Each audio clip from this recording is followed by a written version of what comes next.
The Dissemination and Sensitization Workshop on the revised 2021 to 2026 National Gender Policy in the North Central Geopolitical Zones and the FCT is to build a just society devoid of discrimination, where the needs and concerns of women, men, girls, boys and other vulnerable groups are mainstreamed equitably into all sectors of national development. Monilola Udoh is the Permanent Secretary, Federal Ministry of Women Affairs. As you are all aware, Nigeria developed its first national policy on rights of women in the year 2000.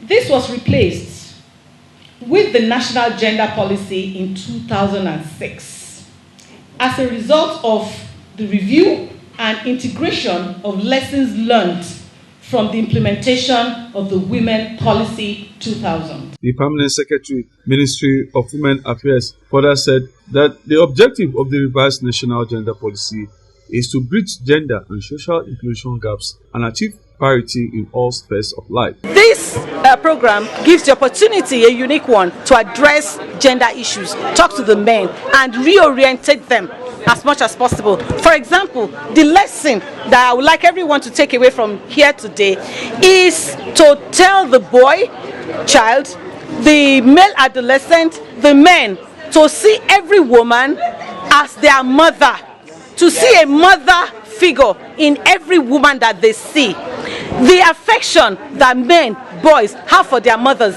is totally different from even the one they have for their wives. The workshop brought major stakeholders from across the country as they speak on the domestication of the policy in their various states.